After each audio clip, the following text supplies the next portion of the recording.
Give me 1 second, but I know we are live, but YouTube is not yet. So let me confirm we are live on YouTube as well, and I'll let you take it away. And I can see we're live, so you're all set. Thank you. Okay. Good evening. Welcome to the July 7th Orange Government Access Television Committee meeting. I'm the chairman, Saul Silverstein. We have with us tonight committee member Gary Del Piano, committee member Mike Muddett, committee member Bob Kelly, Secretary Marlene Silverstein, and Assistant Coordinator Chris Kelly. We have first item on the agenda tonight is questions and comments. Does anyone have any? Okay, so I have one, and that is last time we met, which was back in March, I think. The question was we were doing these things using Zoom, and the question was the public act that allowed us to do that was expiring, and the question was, could we continue? I ended up calling the Freedom of Information Commission, and one of their attorneys called me back and said that there was a bill in process at that point that would allow us to continue, but even without that bill, we would be able to because of a ruling they had made for the town of Seymour a few years earlier that allowed them to do video meetings.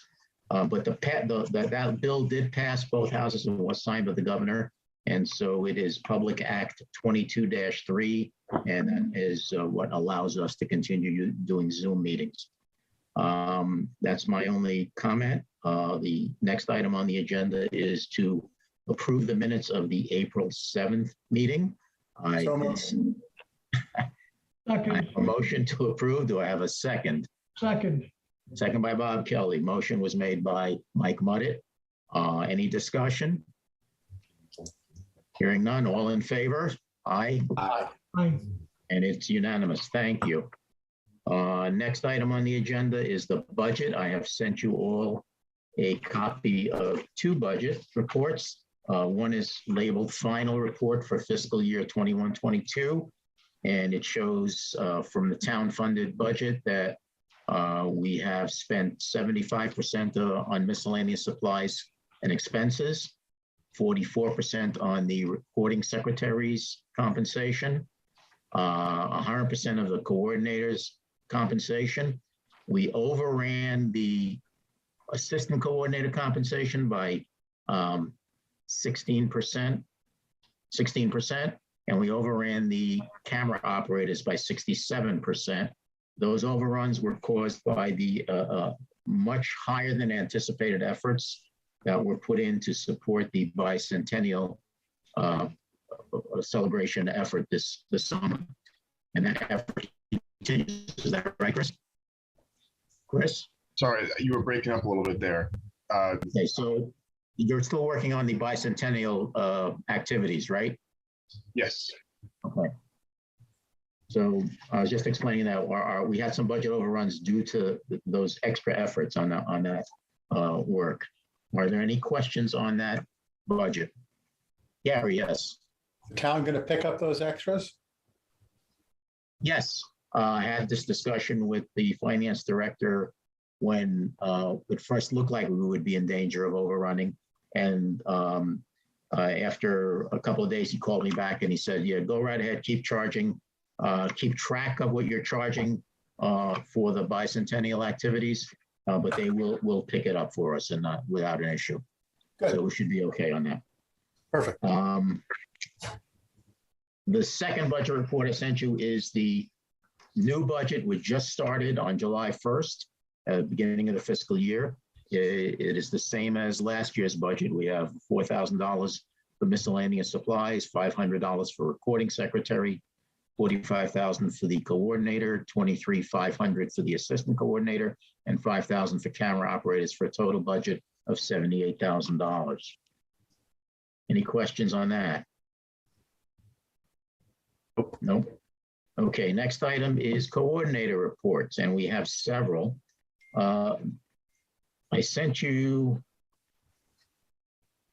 several of the first one I sent you was the March 2022 report. Now, we had previously approved this coordinator report at our last meeting, but when I was looking at it the other day, I noticed that there was an error in the running tally of programs for March.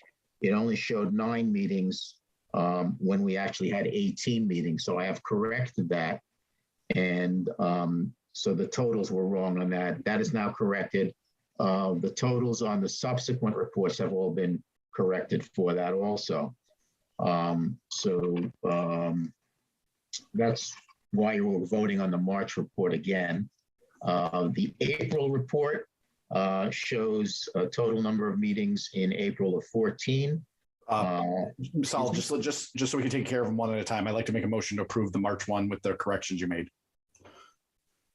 Okay. Who's seconding that? Second. Right. Bob Kelly second, is it? All in favor of approving the corrected coordinator report for March? Aye. Aye. Aye. Unanimous, thank you. Let's go move on to the April report. For the April report, we had 14 meetings in April. The total number of meetings and other events as of April was 165. Live hits in April on TeleView Cloudcast were 246. Video on demand hits were 115. And on YouTube, the total combined live and VOD hits was 1,000 in April. Most of the March board meetings were held in person with the exception of the OGAT committee, which was held virtually. There were video problems during the April 13th Board of Selectmen meeting and audio issues during the April 27th Park and Recreation Commission meeting. We're supposed to report on these during the next meeting, which we didn't have, and tell us what the corrective actions were. Chris, do you recall those events? Yep. So we just implemented a USB flash drive into our main X32 rack mixer.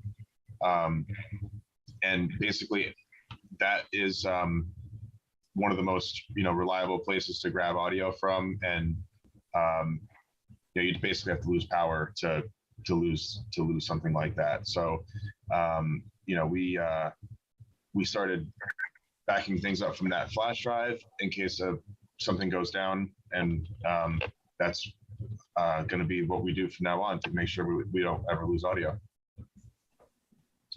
All right, so that was the audio issue. There was also that video issue where the screen was flashing during the live broadcast. Do you recall that?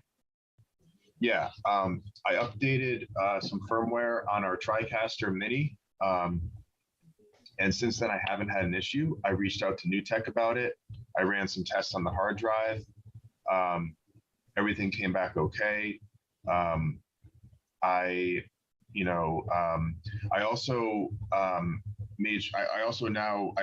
make sure that going into a meeting, our storage on every TriCaster is cleared. I don't like to start a meeting with like a previous footage on it. I like to basically keep everything empty, so that way there's nothing using up resources in the background.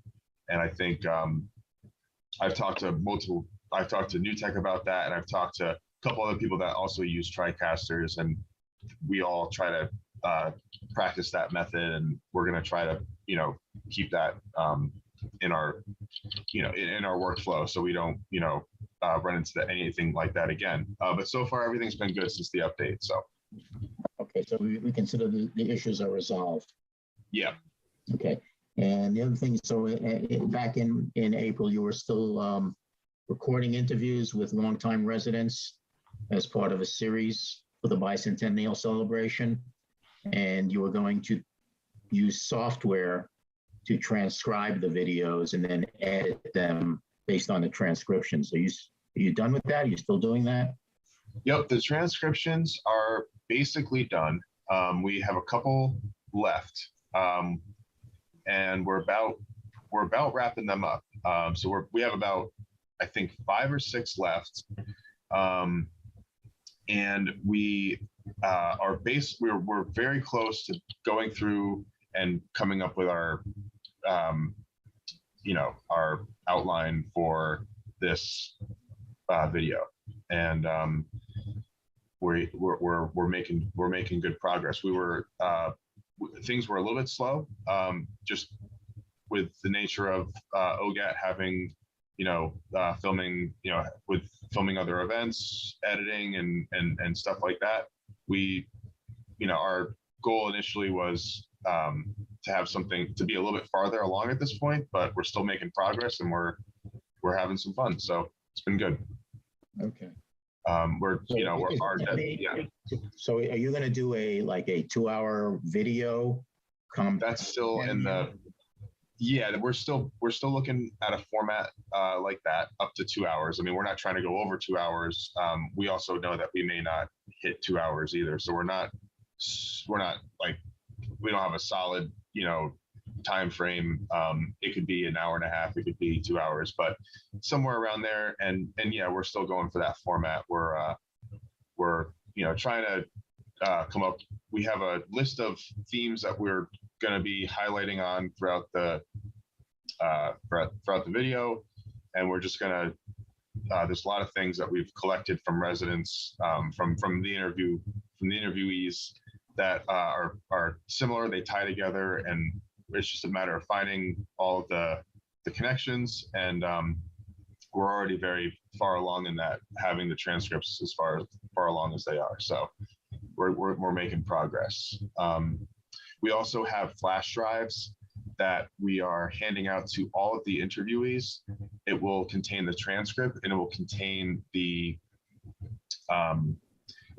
their interview, the entirety of the interview, for the families to keep it for their purposes, just kind of like a thank you for participating, and here's something that you can keep for memory. So we think that's really good, and people are really looking forward to getting those. I'm planning on having all those within the next month. I plan on having all those distributed to the interviewees, and the town was nice enough to provide all of the flash drives that we need for that. So we have everything, and they also provided us with keychains that we're going to attach to each flash drive as a little way to for people, so we don't lose the flash drives. They could put it on their keychain or whatever. So so things are moving right along. Yeah, that's nice. Great, Chris. Any questions to Chris on that? Nope, I think that's awesome. All right. Do we want to vote on this one separately, or go for the rest of them? I'll make a motion to approve the April's coordinator report. Okay, and seconded by second, Bob Kelly again. All in favor of approving the April report? Aye. Aye. Unanimous. Thank you. The May report. So in May, as of May, we had a total of 187 programs. Live hits on Teleview, 124, video on demand hits on Teleview, 61, and YouTube live and video on demand, 819. All the May commission and committee and board meetings were in person and broadcast live. The Memorial Day and Founders Day ceremonies and Pasta Festa were recorded for later broadcast. And a dual scroll was added, with the bottom scroll showing the program schedule and the top scroll showing town announcements and information. Any questions on the May report? Nope. Want to do Make a motion to approve the May report. and seconded by second, Bob Kelly again. Thank you. All in favor of approving the May report? Aye. Aye. Thank you all. June. So in June, we had a total of 12 meetings and one other event, for a total of 13 programs. So for the fiscal year, we recorded and have shown 200 programs. Live hits on Teleview Cloudcast, 259 in June. Video on demand hits on Cloudcast, 185. And YouTube live plus VOD was 1,113. Again, all June commission, committee, and board meetings were in person and broadcast live. The bicentennial parade was recorded for later broadcast. the OGAT studio has been functioning properly and there are no issues to report. Any questions on the June happenings? No, I'll make a motion to approve the June report. Seconded by second, Bob again. Thank you. All in favor? Aye. Aye. And unanimous. Okay, next item, internet access. So last time we met, the offer was made by the town to have us move to the town's internet as opposed to us continuing to purchase our internet access from Optimum. Mike Muddit met with the IT department to get some of his questions answered. And With Chris. Yeah. met with Chris, okay. And then the last thing I heard was actually we went on the town's internet system. And I thought there might have been a miscommunication there because I thought Mike was going to come back and report back to us as to whether his concerns were relayed or not. So, but right now, as I understand it, we are using the town's internet system rather than the Optimum system. Is that correct? That's correct. Yep. All right. Are we having any issues at all? I haven't had an issue yet. Nope. Okay. And Mike, I believe you did tell me that you had asked all the questions you wanted to ask, and I thought you were satisfied with what you heard? Yeah. The town's IT team did a good job answering my questions, and how they were keeping it separate, making a OGAT VLAN, et cetera. And especially keeping any things that are wireless on our stuff separate from the town's wireless. If the town has wireless, which I'm not even sure. But yeah, so, they answered a lot of my questions as far as keeping our stuff separate. Also, I gave them kind of warnings on a couple of, audio system glitches that I've had happen to me in the past with multicasts and stuff like that. So they appreciated those. And I think you're right, Sal, there was maybe a little bit of miscommunication. It also may have been just one of those, at some point you flip the switch and it just don't go back. We said we would do some testing, and then, it seems like everything worked great and Chris kept going. We also haven't had meetings for a couple months. So I'm not upset about it. I just, it'd be good to have the Chris at some point, if you can get back with me and just kind of outline some of the protections they put in place, because I know they were talking about a couple different ones, whether it's ACLs or everything like that to keep us separate. So if they did put any of that stuff, separate VLANs, ACLs, that kind of stuff, just, if you can outline those to an email to the committee, that'd be appreciated. Sure. Yeah. All right. So assuming that we're okay with this, the next step would be to us to cancel our service with Optimum. That service is costing us about, I'm going to say about $120 a month right now for cable Optimum internet access. So we'll have to, if we want to continue, we'll have to cancel that. What's the sense of the committee? Do we want to continue using the town's access? yes, Yes. yes, If we're going to use the towns, and it seems like it's doing what we have to do, I think we should cancel Opt Online as quickly as we possibly can and never look back. Yes. The town does have, they talked about a very robust internet from CEN and everything. So they do get a lot of, they get the Connecticut Education Network. So they have a very big internet pipe compared to what we had. So Can I sign up? yeah, I wish I could sign up. I wish I could get fiber to my house from Frontier, but no, I'm just kidding.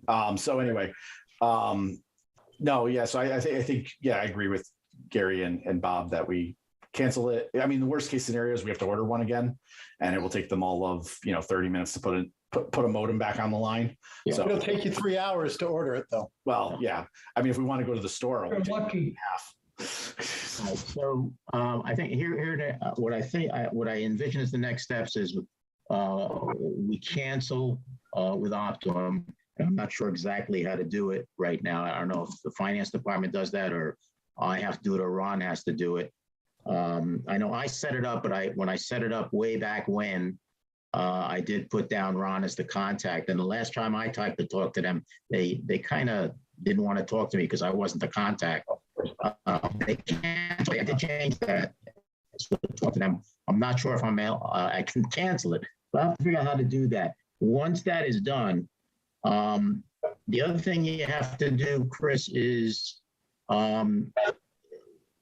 we get, right now we get antivirus security software through Optimum. That will go away. You will have to, if you haven't done it yet, get us on the town's antivirus, whatever their security system is to protect our computers.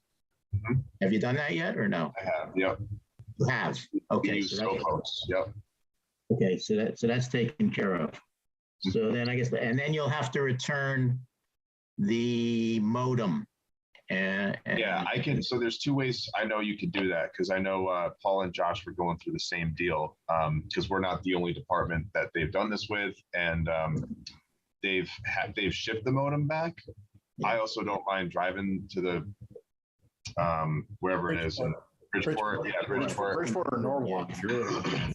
it's in Bridgeport. Closer. We have a router and a modem, so I could bring So those that two has back. to be returned to them. And I may bring one of our cable boxes back that is not through that same account. It's through it was provided by the INET. I may see if there's enough. Sometimes I bring those to see if there's they come out with new models and they let you upgrade, for no charge. That cable box has nothing to do with this internet access. Yeah, sorry, I apologize. I don't mean to bring that up now. So, anyways, don't return that. I'm not trying to confuse anyone. I just mentioning saving a trip. Well, they'll be confused if you try to do two things at one time that are totally different. That's true. Maybe I'll save it for different. You're gonna have to fill out a hat for the second trip. So let's find out what it takes to get this canceled. And what you have to go through and get the equipment back to them. Okay? And talk to me about that tomorrow or in the next few days. All right. So that's internet access. Now, kind of related to this is remote access. When we broadcast live from outside the building, like we're doing a concert or something, sometimes we do those live. What we do to do that is we have an AT&T cellular modem that we pay about $53, $54 a month for basically a cell service. And we bought that modem, that we own that. Well, we pay it's $53.50 a month for the cellular modem access, basically a cell phone. And Chris, that has 5 gigabytes that we're allowed to use. Chris, in preparing for some recent events, was running up against the 5 gigabytes. And so he had contacted AT&T to find out about getting an increase in our gigabyte allotment. And he spoke to a lady from AT&T who said, well, there's actually a couple of things we can do. We can actually, for the same $53 that you're spending now, give you like 10 gigabytes, or we can offer you a different service. And the different service, and I apologize for not sending this out. I realized that after I sent out all the other paperwork, was they have so her letter says that you can have, it's 10 gigabytes for the same $53 a month. Right. We got this plan. I don't even know how long ago, and that was back when data transfer. I mean, it wasn't at the, what it is now. I mean, So 5 gigs. I mean, we eat that up right away. Yeah. So anyway, what she's offering is something called Firstnet, and she sent Chris a brochure about it. And Chris forwarded it to me. And Firstnet is actually, if you look at the brochure, it looks like it's for 9/11 call centers. It's for first responders. Right. That's my understanding. What she said in her letter was basically, Firstnet has dedicated cell phone towers with a much stronger and wider bandwidth, allowing priority over AT&T network to ensure our first responders always have service in an emergency situation. So not only dedicated towers and Firstnet, first responders have access to regular AT&T cell towers with higher priority than anyone else using the same tower and is not Firstnet. So I was kind of concerned about this, and I asked Chris, well, geez, you know, it sounds like it's for first responders and not something really for OGAT. But and I was concerned of using some of this emergency bandwidth, and she said, no, you don't impact them.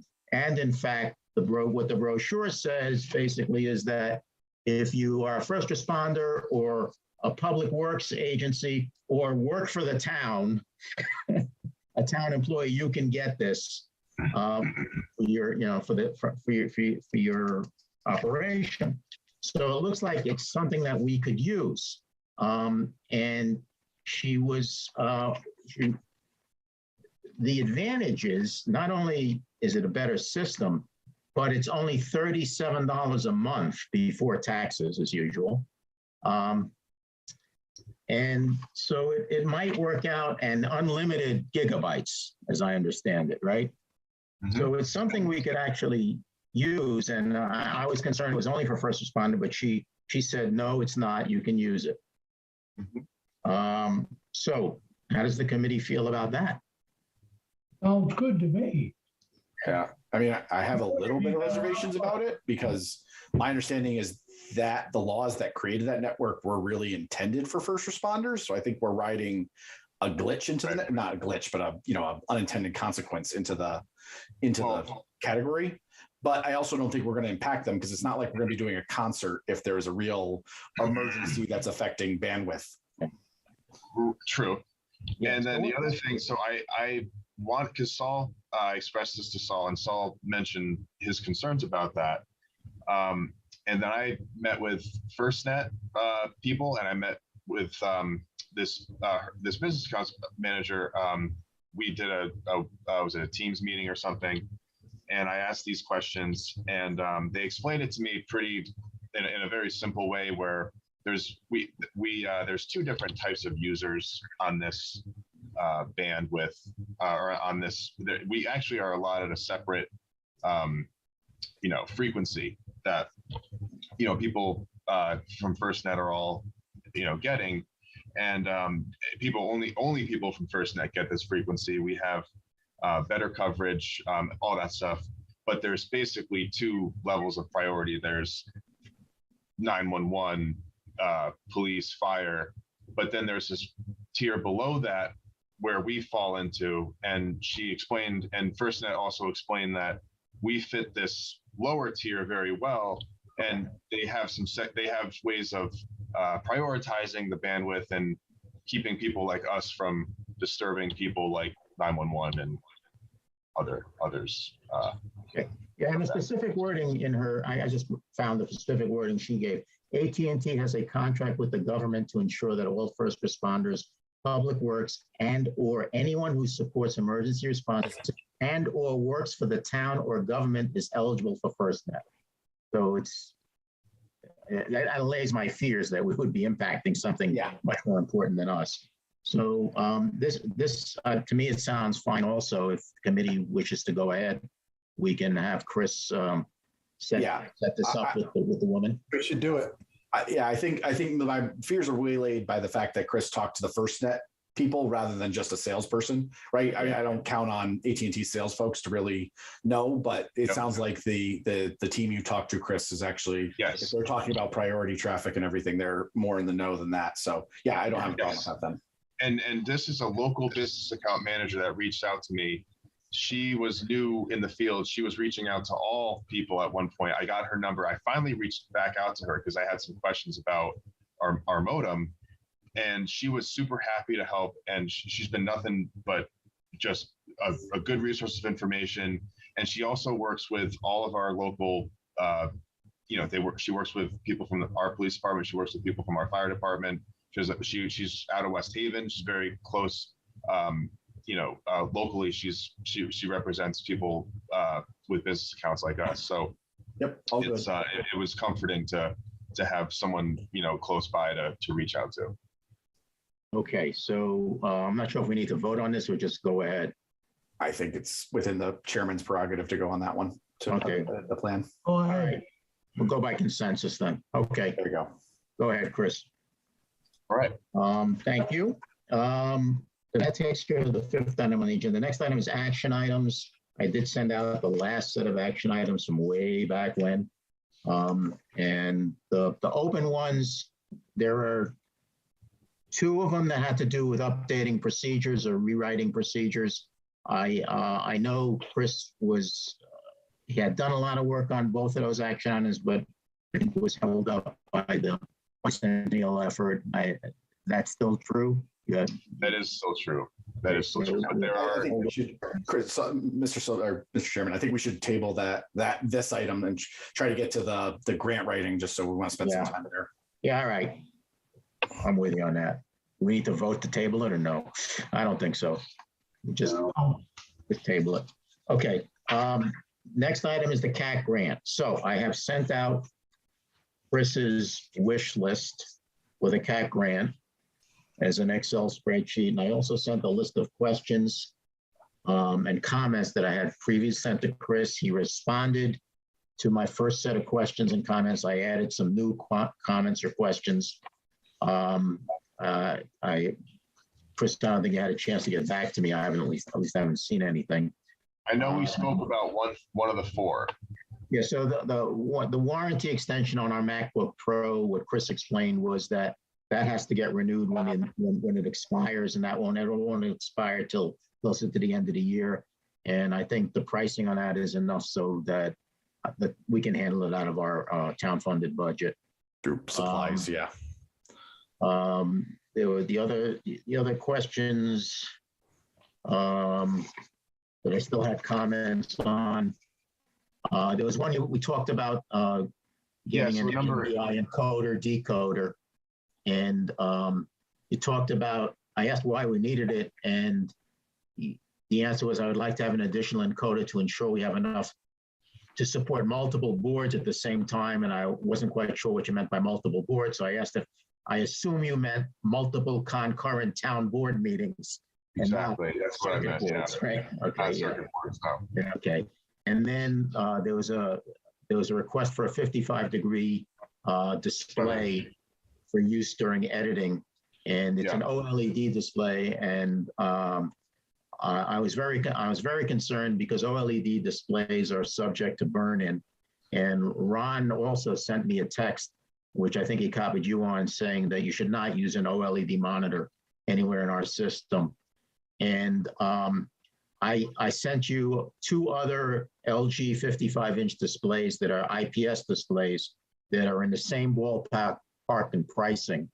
And IPS displays have the advantage that they have very wide angles of views. So I like that. Yes, yeah. So if you would pick one of those two, I think that would be good, unless you have a different one you would want. Okay. Yeah, I see the models here. Let me just take a minute to look through it. I like the idea of what I remember Ron saying specifically not to have like still images on the OLED, and I don't plan on having like our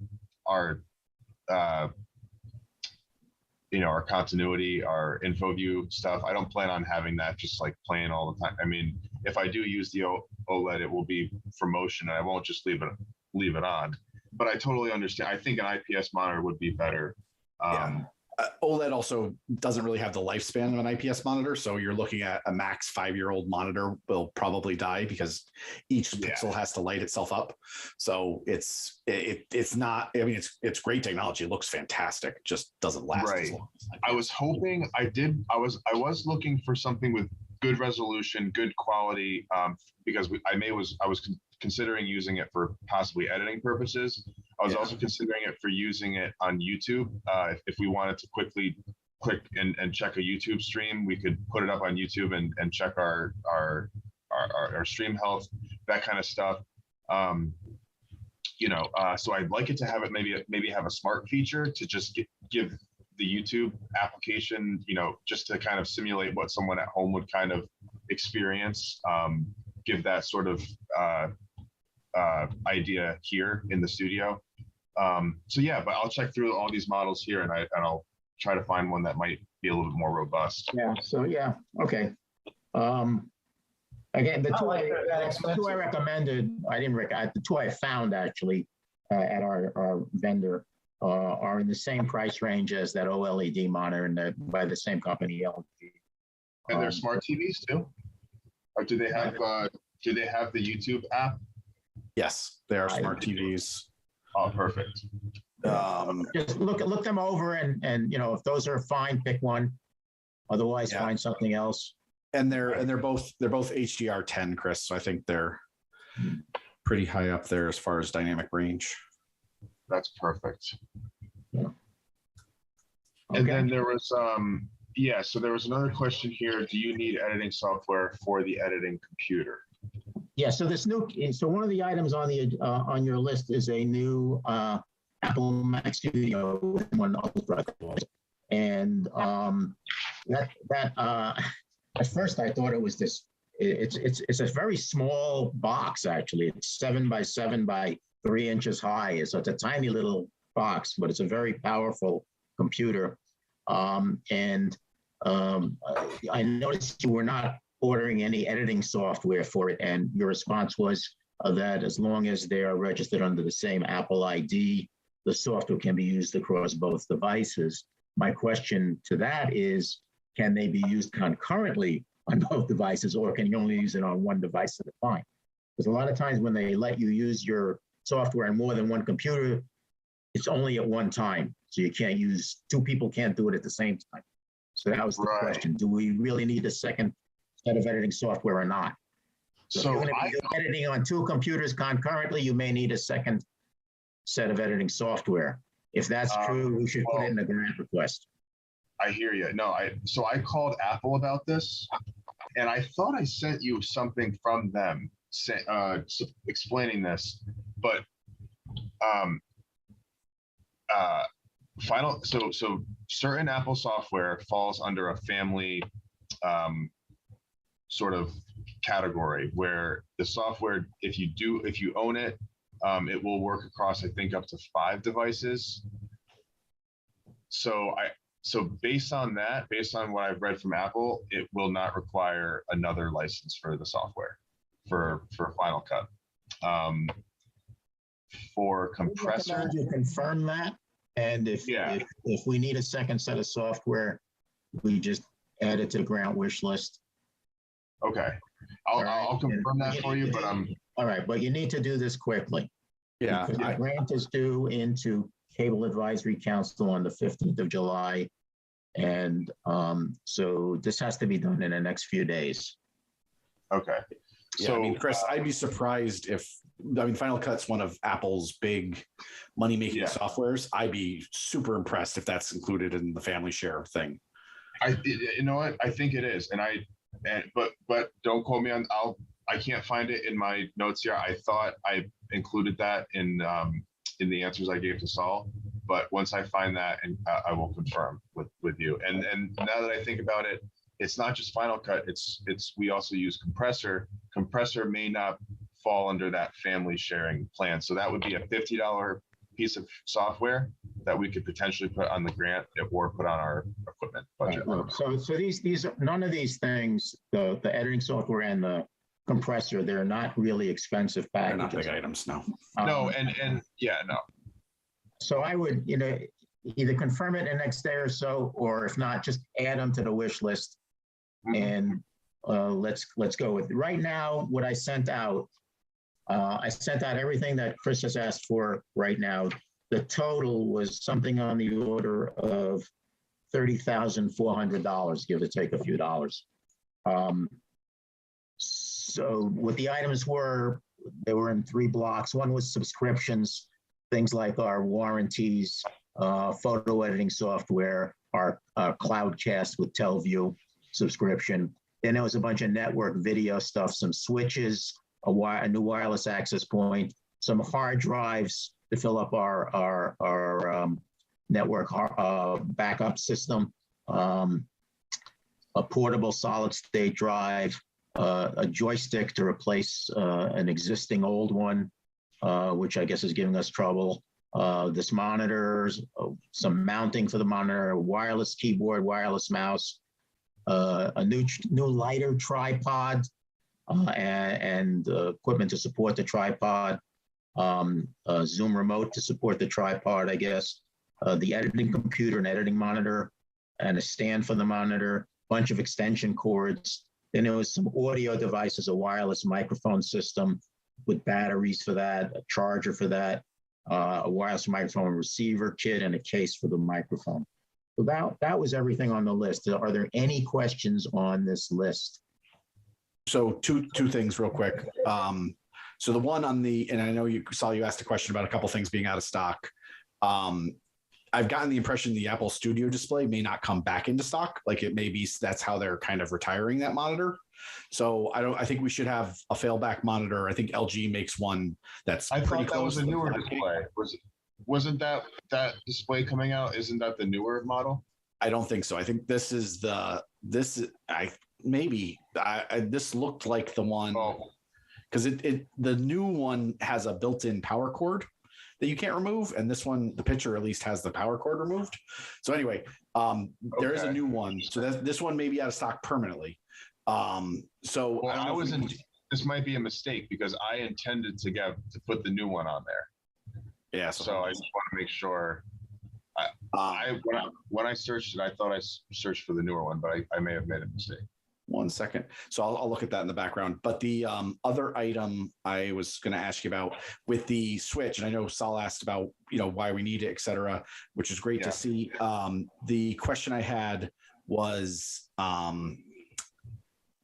with us being now part of the town network, have we talked to the town about whether they want us to continue continue buying Ubiquity switches, or do they want us standardizing on their brand of switches? They do not have a preference on that. They are letting us choose what we use. And part of the reason for that is because we have a cloud key and we manage our Wi-Fi with the cloud key. And it's going to continue to be that way. So they don't have a problem with Ubiquity stuff. I mean, I work with them, on the regular, and I explained to them my plans of getting this 48 port switch, and they showed no opposition to it. So as of right now, I think they expect us to kind of still take care of that sort of stuff. In terms of hardware, they don't really have a switch that we could use. Okay. No, I just wanted to make sure we conferred with them. And I mean, now getting closer in a partnership, I don't want to start putting stuff on their network, and we have to play nice in the sandbox with them, just as we expect them to play with us. Sure. And fortunately, I'm in a position where I work very closely with them, and the communication is very open between us and IT. So we like to keep it that way. Okay. So it does look like that is the right display, though I know that they are facing supply shortages, but B&H does have the one without the height adjustable stand in stock, and it's $400 cheaper. I wouldn't mind grabbing that if and like if you look at the computer I chose, I think I chose the M1 Ultra, right? Yeah. If it comes down to like we don't have $30,000 to spend on this stuff, we can always look at, instead of getting the M1 Ultra, we could get the model that's a little bit cheaper. We could still end up with that same machine, just spec'd out, maybe not as high. I spec'd out this computer pretty much as high as you could spec it out. Well, not totally, but I bought the higher end, or I'm recommending we buy the higher end machine. If we don't have the money for that, we can always go with the lower one. That will suit us fine. So stuff like that would be a perfect example. We don't need the height adjustable stand. If it comes down to, I may even want to, actually, I don't know if I included that. Did I include, I had the list here. I have an adjustable arm for the Mac Studio, for the display, don't I? Or maybe not, maybe I don't have an adjustable. So yeah, it doesn't need to be height adjustable. If one thing's available, I don't really have a preference on what the mounting situation is. Okay. So I put the link in the chat. solved, just so we can get that one and not plan to go into a purgatory with waiting for things to exist. Sure. It looks like Gary also found the legal document that says Final Cut Pro is not that way. Final Cut Pro is I just looked at it and I thought it was set up for family sharing. So But it does say, but it is saying you're agreeing to a single person using it on multiple computers. And basically that means you can't, like, you and another person cannot be using it at the same time on two different computers. A single individual on each Mac computer that you own control. Multiple individuals sharing a single Mac computer that you own control. Just get another cop. Just add Get another. Yeah, I mean, you know what? It's yeah, software to the list and add compressor to the list. Yeah. sure. Okay. And is there anything else in software that we would have to double up on? No, Gary's got a nope, call. there's not. You're Gary, you might be muted. Gary, you're You can hear muted. my booming voice. Are we considered non-commercial or commercial? Non-commercial. This is a non-commercial Apple ID. Then I- it says I'm- one yeah, copy of Apple software directly on each Apple branded computer running Mac OS that you own or control. Then it says if we're non-commercial, then we're allowed to use it on more than one computer. And it doesn't mean that you have to, that you can't use it at the same time. I think we're commercial or educational. No, we're not. We're not. When We we are- set, Paul and we're I not- set that Apple ID up, we did not. In order to have a commercial Apple account, it's a whole process. I know we didn't go through that for this. But I it's just- don't think this is applying to the account. I think this is applying to the use. So this is more of a legal document. So this is saying we can't use it this way. Let me It's ask because you another question. Well, Because we've gone through this. How many people are going to be editing at one time? that's a good point. two, and what it, So and then really get- what it so is. Then get another Final Cut Pro. Yeah, Yeah. Put it on the list. Let's keep ourselves above board. I agree. It's cheap enough. Let's just add it to the list. And if it's not that expensive. But I think I'm going to call Apple about this, because when we sign in on our app, because when I get this new MacBook Pro, I'm going to sign in on our town Apple ID, which is a family Apple, or it is not a commercial Apple ID. I'm going to sign in on the Apple ID. It's going to give me the option to download Final Cut Pro. I imagine it's going to see that So Chris, there's a difference between you can do it and legally, according to the license you're signing off, you should do it. So yes, No, they're I not understand stopping you from clicking the button to install it. Yeah, I mean, that's been software for eons. You can install it on a million computers. No, but do you know, to come and own your. you understand? Stop time. Just buy another. Just buy the software. Put it on the list. No, There's no what I'm question saying is if you buy it, we you may use have it. to, well, then that might we may have to make another Apple ID, which I don't know if I want to do. I could look into this further, but Yeah, look into it it. may not let me buy something that I've already bought. The Call worst case, Apple tomorrow. the worst case, put it in the grant. We don't have to Yeah. spend the money. Right. True. Only if we get the money, we have to spend the money, but We have to Well, we'll spend. spend it on something else. Yeah. We can go out to dinner. No. that we can't do. No. You're Right. talking to the grant administrator, Gary. I'm joking. All right, Chris, No, I get it. There's a technicality with it. I got to figure it out. Find out what the rule is. Yep. All right. But what I'm going, this is my inclination. We have a family Apple account. It's just a basic generic Apple account. Because of that, and we've purchased all of our software from that. Because of that, we fall under that family plan. Had we done it differently, it wouldn't be the case. But I will Let's confirm talk to that. Apple and go from there. Let's not Yep. even discuss this any further. Yep. Do what's legal, please. Absolutely. No, that's an absolute. Yep. Don't cut corners. We're not. We don't cut corners. We don't cut corners. Even if we buy it and we don't download it and we still keep using it, at least then we have the license, the Yes. two licenses. right? All right. So Because it's the Are there any same other- stuff. So we're just spending the Other money. questions or comments on this wish list? I think we should buy everything. Well, we gotta win them. We gotta get the money first. But yeah, We think we should put it in for everything. Yep. I agree. All right, so I will take a motion to approve the list. I move it. Plus, Oh, second. hang on, plus, as written with any changes required by discontinued items and any software additions we may need to support the list. Right.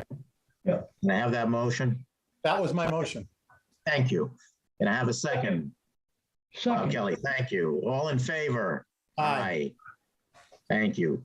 Chris, we need to get this done very quickly because we'll turn into a pumpkin on the 15th. All right, it's due the Okay, 15th.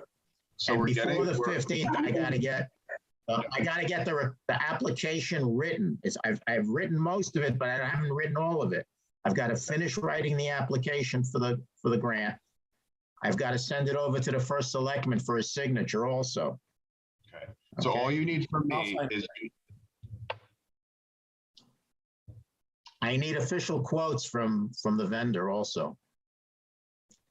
I didn't send those to you? Okay, I'll send those to you as well. No, I want to talk to you about this, about you're using this business-to-business account, our account with a business-to-business add-on with our vendor, and you have access to it. I don't. I usually just call them up and give them a list, Oh, I and they see what send me a you're saying, quote. yeah. I need a quote generated. But you have Telview's quotes, right? What? You have Telview's quotes, right? You send me Telview's quote, but you So you did just not need- send me an official. I need an official quote from the vendor, B&H. All right. Yeah, gotcha. Right? And normally I would just call them up, give them my list, and they would send me a quote via email, Mhm. like within hours or the next day. Usually they take a day because they give us better pricing, which I think you automatically get now with this business-to-business account. Yeah, I see the pricing, yep. Yeah. All right. So let's talk. You and I need to talk about how we're going to get this quote done. Okay. Yeah, call me Alright. tomorrow. All right. So So you just want to make sure you need from me, you have the, I need to get you the monitor model, and I need to get you the pricing for the software that we need, right? That's it? yes. Okay, got it. And yeah. Put it on your to-do list. The other thing that happened, just as a warning, the other thing that happened to us last year, they sent us a quote. We sent in a purchase order based on that quote after we were approved for the grant. And one of the items was not available. And they basically removed it from the purchase order. And we had to get it requoted later when it finally came back into stock. That was the mixer, right? I think it was the mixer, but what happens sometimes is if they have problem getting if an item is out of stock and they can't get a commitment from their vendor to get that item in, they won't let you even quote it. So I'm concerned about these items that were listed as out of stock that they might not even let us quote it. They might not even give us a quote on them. So we have to be careful. If they don't give us a quote, we'll have to download the quote from their website, what their pricing is, and use that as a kind of a pseudo quote to send to the Cable Advisory Council. Well, I And mean, then or get we, the final purchase order when it comes into stock, or we get an alternative item. that's what I'm thinking. Or we put an alternative item and, we can still try to get the other item, but Right, for the grant, we have an alternative. right. But we need something for the I gotta grant. call them. And if it's not an official quote, it can at least the price off the website. I gotcha. Okay? Yeah, I have to call them because I don't think I'm going to be doing the quote online. I would prefer to probably do it over the phone and maybe. Well, I can do it over the phone also because Right. Yeah, because they have when my I name looked on up, the account. They have my name on the account, my email address on the account, because they right, send you me can call. quotes. Yeah. Yeah, So, but yeah, once we since, but we need the list finalized then. Yep. And you and I need to talk tomorrow about how to get the quote done. sure. Okay? All right. Any other questions? It's all right. Good lively to be. All right. Equipment inventory, no changes to inventory since the last time we looked at it. And the last item on the agenda is committee vacancies. So I bumped into the first selectman about 3 months ago, actually, and I told him, look, I sent you an email about vacancies and, whether we should be changing the size of the committee to make it easier to get a quorum. And he said, no, we just have to get you some new members. And he hasn't been able to find any at point, I guess, because I haven't heard from him. So, and it's not surprising to me, actually. I guess with the last 2 years and the pandemic and all of that, I think people are tending to stay home more and not joining. Right now we're stuck at 4. I'm try to talk to him again and see if I can get some more motion. But right Should now, we make a PSA? Well, and I mean, Should we at make this a point, PSA, like an ad, an OGAT ad. we had that ad on. We've had that ad on our bulletin board for months. Yeah, we have. it's still on 79. It flashed up right before our meeting. Yeah. So I really think we should try to push them on cutting down the membership, because at this point, we don't, it's not like, don't get me wrong, this is our busy time of year where Saul, you did tremendous work building with Chris, this list and going through everything. But we can probably survive with 5 members as being the total, occupancy it's not like we have a lot of churn put. We have 2 good professionals that are working on our teams that are doing a majority of the day-to-day operations. I just thinking a 7-member committee is just a lot for what we're doing on this side. And the other thing is it's not a matter of the number of people on the committee. It's the quorum, the need for what you need for a quorum. Right. That's the biggest problem. And You need to have the quorum be 3 people. It doesn't need to be 4 or 5 or 6, whatever. Yeah. That's the problem. And that it's not membership, although it is membership. It's membership causing the problem with the quorum, but yeah. Right. But the quorum, if the quorum count could be changed, then that would be, I don't know if it can be or not, though. Well, I think the problem is we're part of the official books, like we're a standing committee, right? So they have to actually propose and do public ordinance and all that change and everything. Yeah. All right. To be worked on again, I guess. All right. Any other comments, questions, concerns? No, I just want to say thank you to Chris and Saul for your tremendous work. I'm watching the emails go back and forth. I know I didn't chime in at all, but that's because you guys were asking all the questions I was thinking of and answering them. So thank you for all your work on that. Right on. I agree with that. Thank you so much. All right. Thank you very much. I'm willing to take a motion to adjourn. Made so moved. So I moved. still do. I'd say Mike and Bob, thank you all. All right. Thank you. Hey, thanks, Right. everyone. Thank you all. Good night. Solid. Get through these charts. Third bullet, Amity is using a budgeting process, we've talked about this, that sustains this waste of surpluses. The goal of this presentation is to provide all taxpayers, all towns, teachers, parents, students, a fact-based understanding about budgets and the current fiscal year 2020.